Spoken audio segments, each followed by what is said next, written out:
Autonomy in estate planning. That's the subject of today's ACTEC Trust and Estate Talk. Welcome to ACTEC Trust and Estate Talk from the American College of Trust and Estate Counsel, a professional society of peer-elected trust and estate lawyers in the United States and around the globe. This series offers professionals best practice advice, insights, and commentary on subjects that affect our profession and clients. And now, our ACTEC Fellow host with today's topic. This is Stacy Singer, ACTEC Fellow from Chicago. Providing space for autonomy with next-generation family members is essential for sustainable estate plans. To give us more information on this topic, you'll be hearing today from ACTEC Fellows Marjorie Stevens of Dallas, Texas, and John A. Warnick of Denver, Colorado. John A., we've been talking about what makes an estate plan productive and what works well on the next generation, and how in the research, Albert Bandura found that what was the best predictor of success and career choice was for the individual to have a high sense of self-efficacy. So that was the perception of the ability to control outcomes in their lives.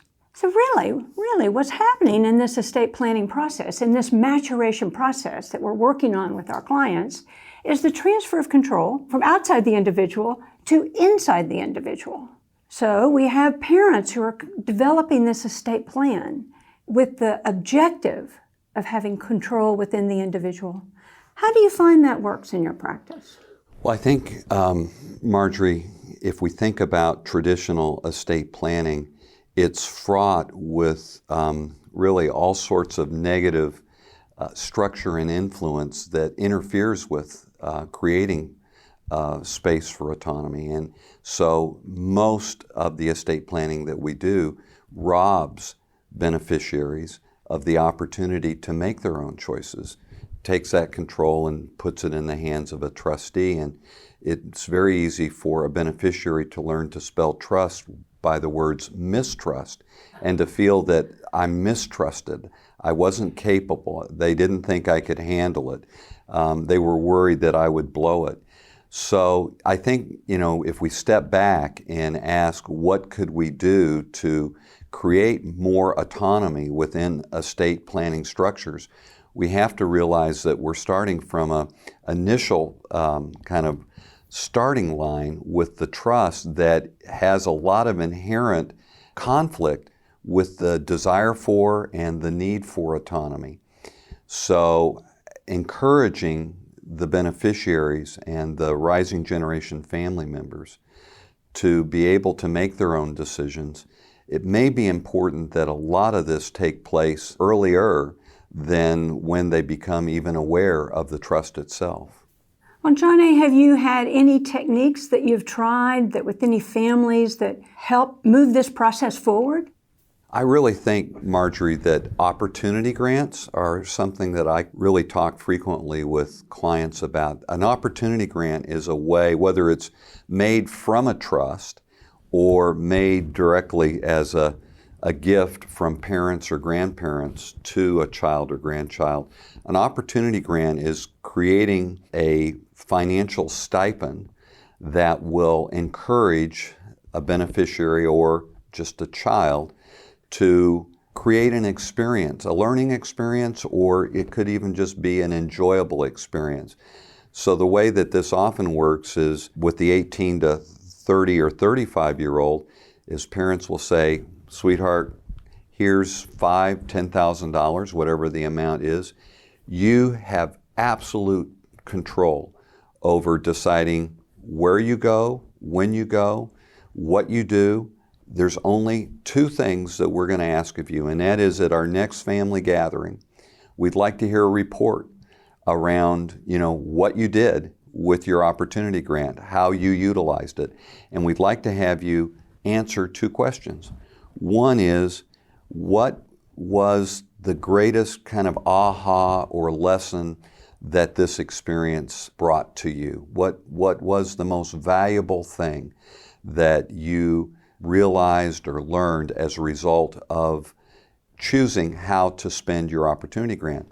And second, what was it that surprised you most, that was the least expected thing that occurred or that you observed or that you felt while you were exercising your choices and doing your opportunity experience with our opportunity grant?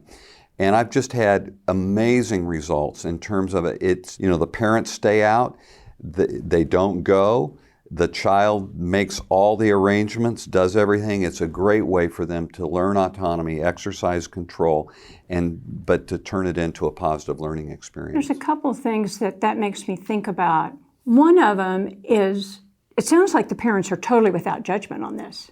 They need to be. Yeah. That would make all the difference. The minute they exercise judgment or discourage or say, no, you shouldn't do that, they're defeating part of the purpose. Another thing it reminds me of that we haven't talked about is there was an article that talked about what amount of money would be life-changing. And the individual, the average number that came up was $19,000, which is interesting that you could have that amount of money be life-changing. Because when you were saying this, I thought, well, some of these people might really need the money, and so you were probably talking about a higher income level. But even this was all the population. 19,000 was life-changing. One thing I really like about that, is there are people are trying to figure out how do we motivate our kids? How do we motivate our kids to the next level, to self-efficacy?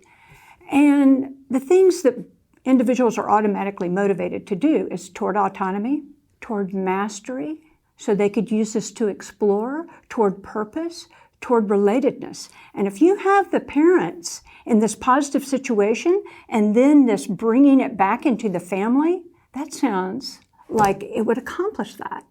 And has that been your experience? It has, but what I'm loving about this conversation, it's helping me kind of refine my view of what an opportunity grant might be. And perhaps we want to bring into it, help parents understand that they want to encourage the child to think about possibly one of those 4 areas as a focus for the opportunity grant experience the child's going to create. So, yes, you've got this money, you decide how to use it, but we'd love to have you think about, try to find an experience that's going to promote one of these 4 items. I love it. Thank you for giving us more information on autonomy and estate planning. Thank you for listening to this episode of ACTEC Trust and Estate Talk, the podcast series about wealth planning matters from the American College of Trust and Estate Counsel. To find an ACTEC lawyer near you, visit actec.org. Please subscribe to this series and leave us a rating or a review. Follow us on Facebook and Twitter at ACTEC Talk.